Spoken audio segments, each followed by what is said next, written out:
Detachment, Misguided Withdrawal from the World, part of the Spiritual Problems series by Dr. Lisa Love. So this video is one of the 4 Ds that apply to Group 7 Probationary Disciples and comes from the book Esoteric Psychology Volume 2, having to do with devitalization, delusion, delirium, and this is the 4th one, detachment. There's a video on each one of these if you want to go and watch them. So as a reminder for those who watch the Soul to Spirit YouTube channel, spiritual growth does not happen in a step-by-step manner. So there are like 10 stages here, but we don't simply go neatly and smoothly up the whole way. Rather, spiritual growth is like this game, Chutes and Ladders, shown here, which is drawn from an older game known as Snakes and Ladders. Here we go up and down in our spiritual growth, because as we grow, we tend to have gaps, Bailey calls them cleavages, in our development that we need to go back and clean up later. As for when we become aware that these gaps exist, that may happen shortly after we complete a certain stage of spiritual development, or we may have to confront it a long time after we've completed a certain step. Either way, we will have to fill in the gaps and clean them up at some point. So, for example, here we see that we've just skipped a few steps by going up the ladder. But in a couple more steps, we may find that we go back down a chute and have to complete the steps that we skipped. Here's another example. This one is the largest ladder in the game, and this may represent when we have some sort of intense mystical state that makes us think we've achieved enlightenment or moksha or have gone a lot farther on the path than we really have. And then what happens is we go a few steps along the way, and then we go back down and actually are a few steps behind where we started in the first place. So what does this mean? This doesn't mean that we're going to then always be able to just walk carefully each and every way. No, what it implies is that the spiritual path goes up and down, and we just accept that and do our best to fill in the gaps along the way. So let's get an overview of detachment, and as always I start from reading from the book Esoteric Psychology 2 and what the actual text has to say about it. So here we have detachment. This is one of the major psychological difficulties which leads to the common phenomena of cleavage, those gaps that we just talked about. It is one of the hardest to handle. Detachment is one of the hardest to handle. I want to underscore that. The mystic who can see naught but his vision. These books were written about 100 years ago when everybody was a he, so don't let that trip you up. Going back to reading the text. This mystic who can see naught but his vision, who registers that vision in terms of only symbolic forms of sexual longing, of agonizing aspiration, and an intense wish life of dream and desire, may eventually succeed in severing all right relations, both within himself, with his physical body in one place, his emotional life directed to another, and his mind preoccupied elsewhere, and with his surroundings and environing responsibilities, so that he lives entirely in a world of his own manufacturing, detached, unmoved, and untouched by normal affairs or human calls. We're going to comment on this in a little bit.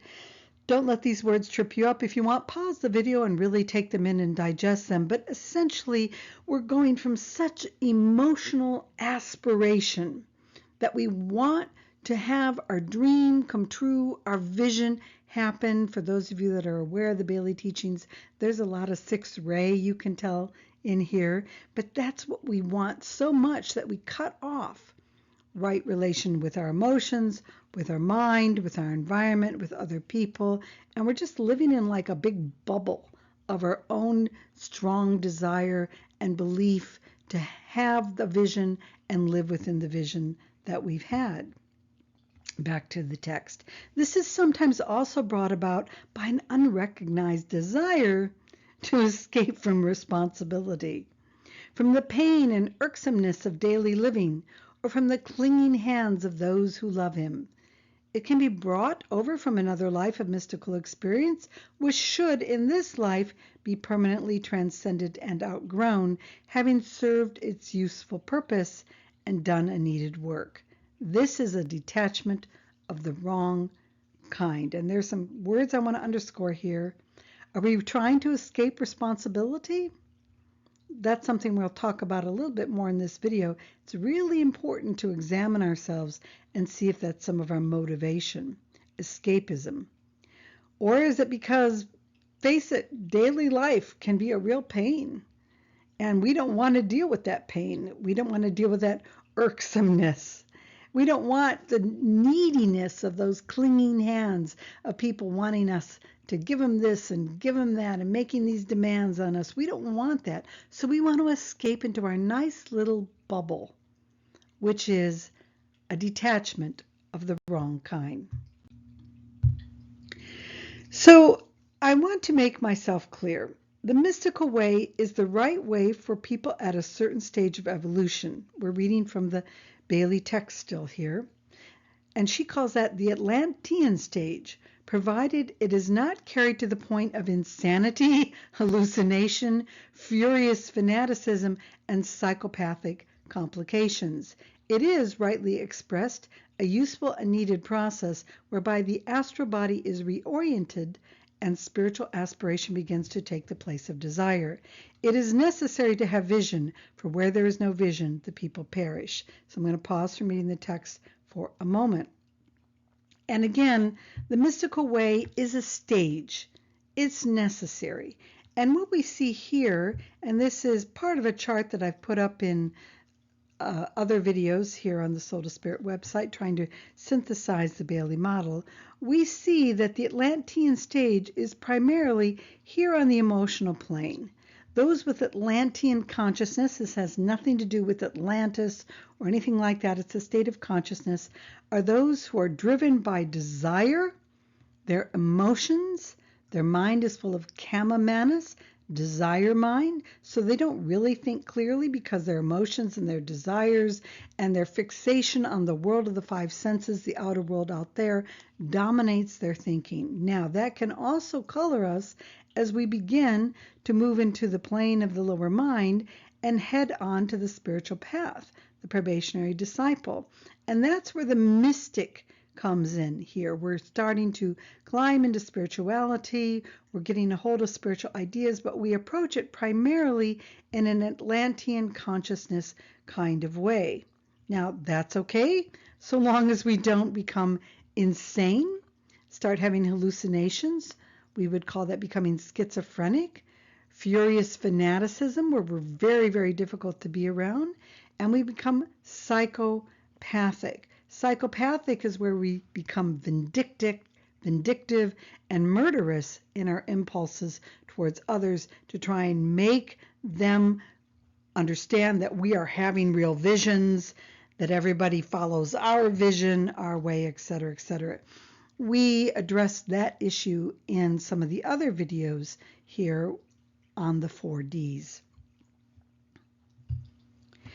True vision, going back to her text, is in reality the astral or emotional reflection of the divine plan, reflected into the higher levels of the astral consciousness of the planet, and there contacted and sensed by those human beings whose focus in life is of a very high grade nature, whose intention is towards God and righteousness, but who are introverted at this time, who lack more technical knowledge, either of divine law, or of the constitution of man, or of the planetary life, and whose minds are quiescent and non-questioning, except in an emotional sense, and for the relief of the mystic's own spiritual distress and desire for peace and satisfaction.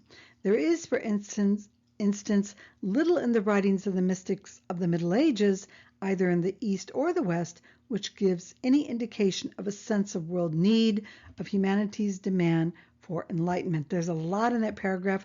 Let's break it up a little bit. Again, the 4Ds in the book Esoteric Psychology, Volume 2, are for probationary disciples primarily, maybe Group 6 aspirants, but primarily Group 7 probationary disciples hit these problems because they still are focused through the astral emotional nature. They're developing the lower mind, but they are doing it primarily through the desire body. Now, this is important to understand because a lot of advanced humanity that are in our universities or at a level of politics, etc., have developed their minds, but their minds are kamamanas, full of desire, full of their prejudices, full of being colored by their own beliefs. They haven't developed viveka or healthy detachment yet. And the probationary disciple on the plane of the lower mind is just beginning to do that. So even though they are of a very high grade nature, they're more developed than a lot of humanity, and their intention towards God is, I would say, good and righteous, they tend to be too introverted, too introspective, too in their own little bubble of reality still. They're lacking the technical knowledge of understanding the constitution of the human being, the different levels, different steps.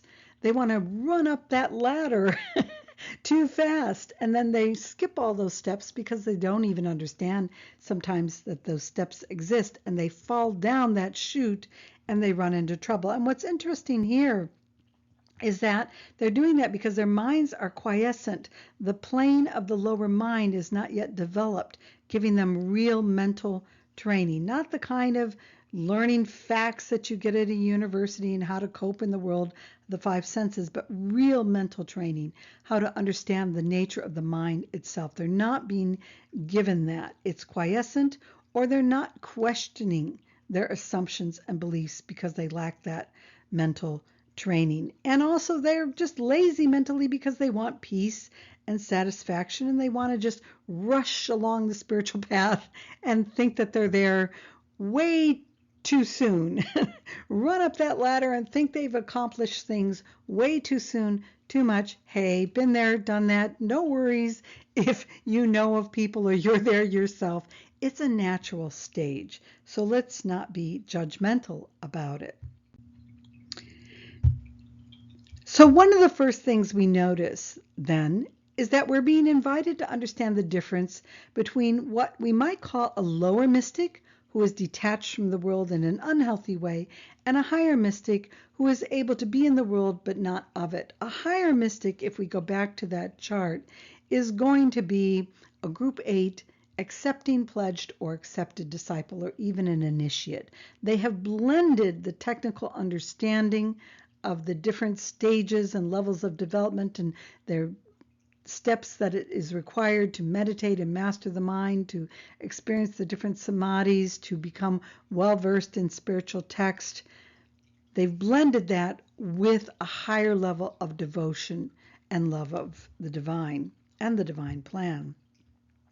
We are also invited to examine the lives of mystics or saints, especially in the Middle Ages, in both the East and West, and to carefully examine if they are higher or lower mystics. That might be a kind of controversial thing to do here, but it's important to undergo. And one of the characteristics of the lower mystic is that this person goes into spiritual life as a way to detach or escape from the world. That can even lead, as we've been told, to a severing of connection with the world. Again, the text implies that this desire to detach is mainly an emotional reaction leading to the desire to escape from responsibility, from the pain and irksomeness of daily living, or the clinging hands of those who love him or her. The motivation is not right in this desire to detach. Spiritual organizations who are not prone to good screening of those who seek to join them will find that they attract these dropouts from the world who primarily want to engage in mystical experiences, who are still working on developing their lower minds. To access these experiences, they may emphasize the use of drugs, or they may overtax the emotions, body, and nervous system to help them enter a trance-like mystical state. This is a problem of probationers. They want a quick way to enlightenment, so they're going to take the quick paths that give them experiences. We see this also in traditional churches that whip people into an emotional frenzy so that they're having out-of-body experiences or suddenly speaking in tongues. And we see it in spiritual traditions who administer drugs or put people through extreme physical and emotional tests so that they can access altered states. Again, the emphasis is on altered states or experiences. The problem with this approach is too often there is not enough mental understanding of what is being experienced, and there's a tendency to become addicted to spiritual highs and experiences that may take place, deflecting the person from becoming spiritually mature and cultivating spiritual wisdom. So this is natural. It's part of the Group 7 Probationary Disciple path to emphasize experiences over spiritual maturity and spiritual wisdom. Let's just understand that, not judge that, but be aware of it so we don't get stuck here too long. The individual can become so caught up in mystical highs and experiences that he or she is essentially just going on a continual drug trip, with or without a specific drug to get them there. Meditation can become like a drug if all you're trying to do is just escape from the world and be high in your nice little meditative state. And that causes us to believe that we are farther along the path than we are, mainly because we're being dragged into the astral emotional plane and failing to truly cultivate the lower mind here. So we can trip out on the astral plane is kind of like putting on virtual reality glasses and having a virtual reality experience. Instead of the physical plane, we're in the astral plane. We're experiencing all these things. But again, this is not leading us to where we really want to be. The ego, using the word in the popular sense of becoming self-centered and not in the esoteric sense where the word ego, I put a capital E there, means soul, the ego or personality, the Bailey books would call it, becomes too pronounced, and the person detaches from the physical world more and more, that physical world that they've incarnated into, in order instead to enjoy their spiritual highs, often by tripping out on the astral plane, having psychic experiences, or visions, whatever it is that helps them escape from the physical world and its responsibilities and the people that inhabit the physical world that are too irksome, difficult to deal with. Even a Group 7 probationary disciple who has been cultivating the lower mind and who seems to be gathering spiritual wisdom can hit a gap or cleavage in development, and due to a growing emotional aversion to the demands of spiritual life or the leadership responsibilities that are being thrust upon them or that have been taken on, even they may turn to spiritual highs and experiences using drugs or another method to escape. Now they live, quote from the Bailey book, entirely in a world of their own manufacturing, detached, unmoved, and untouched by normal affairs or human calls. And we may see some spiritual leaders who've done this. They become head of a spiritual organization, and here they're having a fall, not because they've ended up having sex with somebody or something like that, but because they've decided the demands of spiritual life are too much. The leadership role is too much. So they want to escape, and maybe they just escape from the responsibilities of the ashram they've created. Maybe they start tripping out on drugs too much. They can even become addicted to drugs. And in a way, that's showing us that they had a cleavage in their development. They missed some steps, and now they're going through kind of what we would call a fall spiritually, or going down one of those chutes. Having said this, we're going to go into some prevention here. I would like now to contrast unhealthy detachment with examples of healthy detachment. In doing so, I want to start with the yogic saint from India, Ramakrishna. Ramakrishna, to me, is an example of someone who was frequently caught up in mystical episodes. He was also frequently in the highest states of samadhi. But if you look closely at his life, and I've watched some documentaries on him on YouTube, you can go look those up, you will discover that he was in no way detached from the world.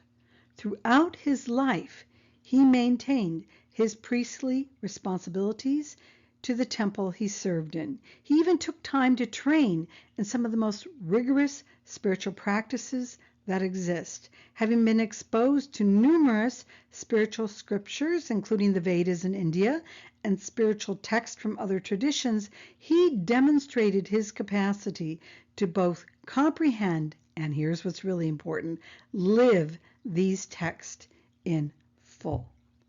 In short, his spiritual experiences, his mystical visions, his retreat at time to do certain spiritual work helped him to engage more fully in the world. They did not detract him from it.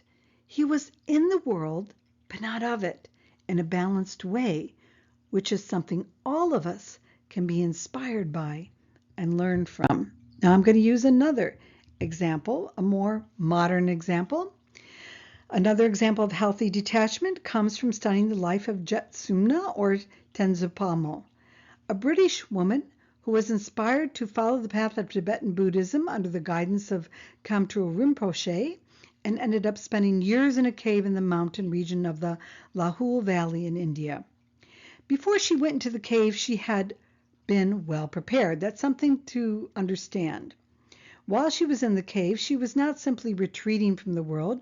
She was, in essence, training how to be in the world while not being of it. That's the important distinction. Now, her days in the cave were also very well structured. In addition to keeping herself safe and doing hatha yoga to keep her body limber and growing food, she would meditate 4 times a day for 3 hours, following a set of practices given to her by her guru. Her progress in these practices was monitored. That's an important point. She was undergoing instruction and she was being monitored to see how she was doing, and instructions were given to help her proceed in the right way. It might be said that her time in a cave was like going to a university for training. When the training ended, she was then sent to establish a nunnery that she has been the head of ever since. Again, she's still alive today. This is an example of healthy detachment, where we learn to become anchored to the inner worlds so we can effectively serve in the outer world. Now, here is a photo of the cave that she was in. Notice how small it is. And in fact, she slept sitting up in that box at night. Through her life in her small cave and in the mountains, pictured to the right here, or though her life in her small cave in the mountains was very fulfilling, eventually she had to leave it. Later she was given a choice to go back to her cave and train some more, or to start a nunnery.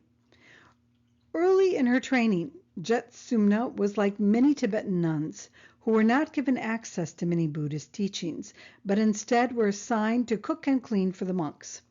When the Chinese invaded Tibet, many Tibetan nuns were also raped and traumatized, making it even more essential for them to receive precious teachings that could help them overcome their trauma and work to achieve enlightenment. Eventually, Jetsunma was giving the advanced teachings from her guru, but many nuns still are not. Torn between going back into retreat or service in the world, Jetsunma consulted a Catholic priest who told her, quote, "Oh, well, of course you start a nunnery. So what is the use of being always in a peaceful, pleasant situation?" That part of the quote cracked me up because most of us wouldn't look at her cave and think that was peaceful and pleasant. But for her, it very much was so. Back to the quote from the Catholic priest. He says, "Oh, well, of course you start the nunnery. So what is the use of being always in a peaceful, pleasant situation? We are like pieces of wood. And if we are always stroking ourselves with silk and velvet, that is very nice, but it doesn't make us smooth. To become smooth, what we need is sandpaper." Having heard this, she picked the sandpaper and went to establish her nunnery. So that to me is very interesting because it shows that healthy detachment involves both training to establish ourselves firmly in the inner worlds so that we can be in the outer world and maintain that inner connection. So you want to learn more about her? Check out the book shown here, Cave in the Snow. It is a very illuminating read, though I listened to it as an audiobook. Or you can look up the YouTube video titled, I Spent 12 Years Living in a Himalayan Cave. And note the photo of her cave and previously and the quote from the Catholic priest were taken from that video. Also, if you want to learn more about what happens in a typical Buddhist retreat, I found some good information by Brian Davis in the post, What Happens in Those 3-Year Retreats. And it did not outline the specific meditations, but it did give some great details of what goes on there. And so does the video of Jetsunma, I spent 12 years living in a Himalayan cave. To let you know, in doing research online, I also discovered that at times some monks went into caves not for the right motive, but to escape religious persecution. Some of the articles I read were about Zen Buddhist monks doing that, but it also has happened with Tibetan Buddhist monks who are being persecuted by the Chinese. What I discovered is that some of these monks may be going into caves simply to hide from the world, that escapism again, or to spend their days getting high, having mystical states, visions, doing actual drugs, etc. Again, this highlights the importance of sincerity of motive from when we go into any kind of retreat, whether it's a retreat in our home or at a retreat facility or in a cave. Right motive is important. Why are we doing this? And ultimately, that motive has to include doing practice for the well-being of others and not just ourselves, if we are going to avoid the problem of unhealthy detachment from the world. Another way to avoid unhealthy attachment is to understand how it differs from a strategic retreat. As we have seen, an unhealthy detachment is about avoiding and escaping from the world. But there are times when escape or retreat from the world is necessary. As we've just learned, a retreat can be engaged in to undergo more spiritual training so you can be of greater service in the world. And a retreat can be used to recharge oneself to regain strength and insight before going back into the hectic pace of life again. But there is also something known as a strategic retreat that the I Ching, the Book of Changes, speaks about in hexagram 33, known as Heaven over Mountain. So here is the hexagram, and the first lines here are about heaven. They're all straight, and over mountain, where we see the lines are broken here. Going back to our text. Here we are told that the advantage can be gained by moving backwards temporarily before moving forward again. As we step back or retreat, we can take time to reevaluate our lives. We can also take time to survey our progress as well as our losses. We can regain self-confidence and seek to discover what is truly ours to tackle in the outward world, or where we are better off delegating certain tasks. In short, we learn to let go and detach in a healthy way from any personality, emotional, and mental attachments that prevent spiritual progress. However, as the I Ching warns us, it is not healthy to stay in retreat for too long. The goal of this kind of retreat is to do the work so that we can more advantageously move back out into the world and serve as we need to. In conclusion, I would like to end with some more final remarks from Esoteric Psychology Volume 2 about detachment. The mystical cycle, and this is my words here, in other words, being caught up in visions and wanting to stay focused on these visions, back to the text, is the correspondence to the adolescent cycle in the life of the young and can be valuable, visionary, and life-giving, spurring on to right orientation and stabilizing certain standards and values. And this is my note here. This will often be seen as a recapitulation. If we're an adolescent and we've been mystically inclined in other lives, especially during our adolescent years, we'll have these visions. And it's important to understand again that they're valuable. Think of your own life. I think of my life. And some of these taste of the other realms and these spiritual experiences have helped, at least in my life, to keep motivating me to know that there is something to these other realms and to want to further understand these other realms more clearly. It can help inspire faith and confidence in us as well as we travel on the spiritual path. Let's go back to the Bailey text. Quote, there will be, as time goes on, less and less of this mystical approach. She is emphasizing that humanity, as they continue to grow into Group 6 aspirants and Group 7 probationary disciples and move on to the mental instead of the emotional plane, will leave this mystical approach behind. That doesn't mean we're not going to have mystical visions. It just means we're not going to be chasing after them in the same way we have before. Back to the text. The work of realizing beauty and the instinct to reach out towards divinity are now so deeply rooted in the racial consciousness that the balancing work of the mind and the presentation of the plan in the place of the vision can safely proceed. I'm going to pause the reading here. In other words, it's serving a purpose. It's helping us want to reach out to divinity. And a lot of that has been rooted, she says, in the racial consciousness. That has nothing to do with race, according to the color of a human being. That has to do with the overall Atlantean race, the state of consciousness that was emotionally driven, but now, and mystically driven, but now that consciousness has been practiced a lot, and now we're going to bring in the mind more. And when the mind comes in, the mind is more focused on understanding what in the Bailey books is known as the plan. We live, move, and have our being within a planet. That's called a planetary logos. We factually know that. We've seen the pictures from space. Take a moment here and just realize that you are just one tiny little speck or cell within the body of the planet. That planet has a plan for its overall growth and development.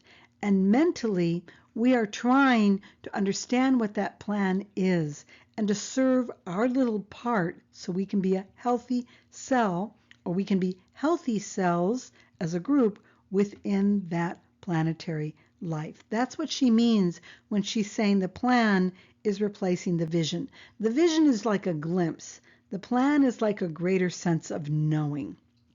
Back to the text.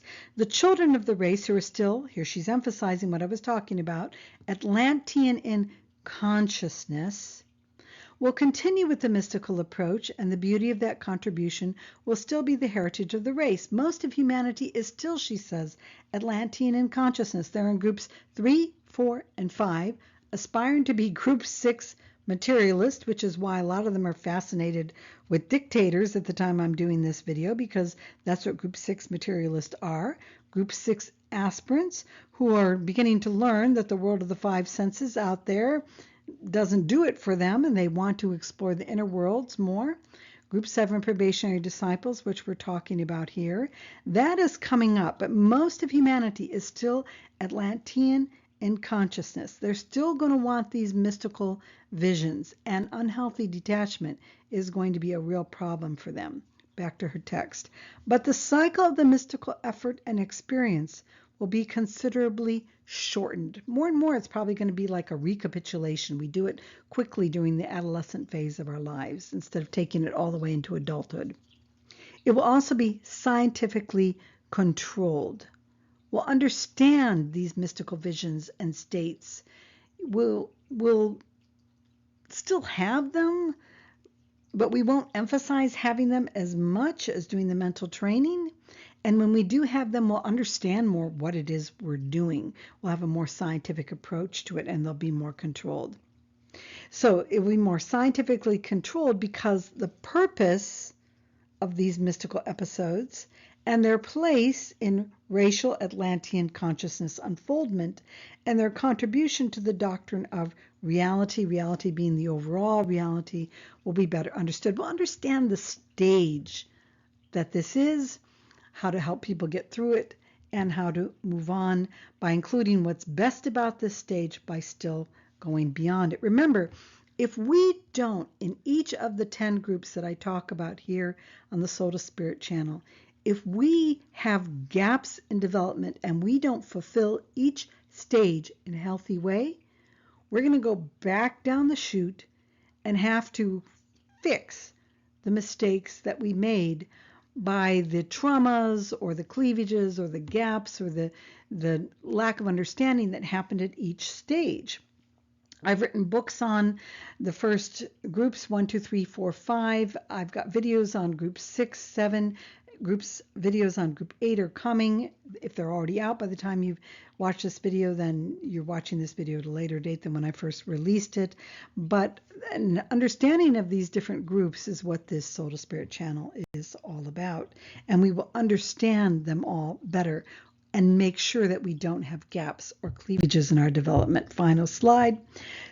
Back to her quote. Such a cycle will, however, be recognized as undesirable when the time has come that a new and higher set of values and a more spiritual and controlled technique should take its place. Such a cycle, meaning the overemphasis on this kind of Atlantean consciousness, mystical vision stuff, it will be gone through simply as a stage, and we hang on to it, that's going to be considered undesirable because a higher set of values needs to take its place.